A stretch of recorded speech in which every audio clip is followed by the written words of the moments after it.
Shri Harikrishna Heights येथे अत्यंत व्याजबी दरात 25 अमेनिटीज आणि प्रशस्त पार्किंग सह 2 आणि 3 BHK रेडी पोझिशन फ्लॅट्स उपलब्ध। बुकिंग साठी संपर्क पार्श्वनाथ प्रोजेक्ट 9090787833।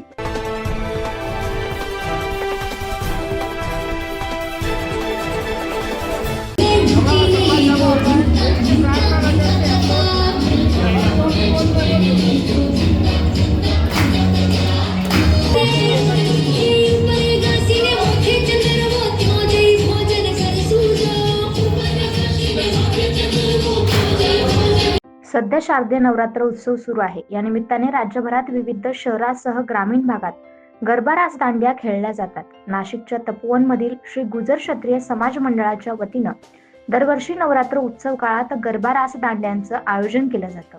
रविवारी संध्याकाळी तपोवन परिसरातील महिलांसह पुरुषांनी गरबा दांड्या खेळण्यासाठी मोठ्या प्रमाणात गर्दी केली होती। यावेळी चिमुकल्यांनी वेगवेगळ्या प्रकारची केलेली वेशभूषा उपस्थितांची लक्ष वेधणारी ठरली। कडिया समाज भालार विभाग नाशिक हे पारंपरिक जो गरबा होतो त्याचं हे 12वे वर्ष आहे आणि इथे पूर्णपणे पारंपरिक पद्धतीने आणि साध्या पद्धतीने इथे आणि खूप धूमधामने प्रत्येक दिवशी प्रत्येक देवीचं नवं स्वरूप हे तुम्ही बघितलंच असेल त्याप्रमाणे आम्ही इथे दरवर्षी करतो आणि हे आमचं आता चालूच राहतं दसऱ्यापर्यंत। वर्षभरातील जे प्रोग्राम होतात ते सगळे जसे काही दहीहंडी आहे, कृष्ण जन्माष्टमी आहे, रामनवमी आहे, जितके पण मोठे प्रोग्राम है सगळे आम्ही समाजमध्ये एकत्र मिळून करतात।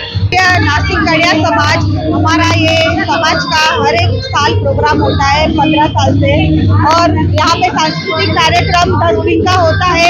उसमें 10 दिन हम हर माता जी के रूप का स्वागत करते हैं और सब मिलके यहाँ पे गरबे का आयोजन खाना सब यहाँ पे हम लोग सब साथ में मिलके कड़िया समाज पूरा हम लोग पूरा उत्सव मनाते हैं। क्यों सेलिब्रेट करते हैं? क्योंकि नवदुर्गा माँ ने महिषासुर का वध किया था और साथ में हम लोग यहाँ पे माता जी के गरबे तो खेलते ही है, लेकिन सारे 9 दिन अलग अलग माता जी की पूजा भी करते हैं। छोटी छोटी बच्चियों को बोलते हैं, उन्हें उत्साहित करते हैं कि वो आए और अलग अलग माता जी का स्वरूप धारण करें।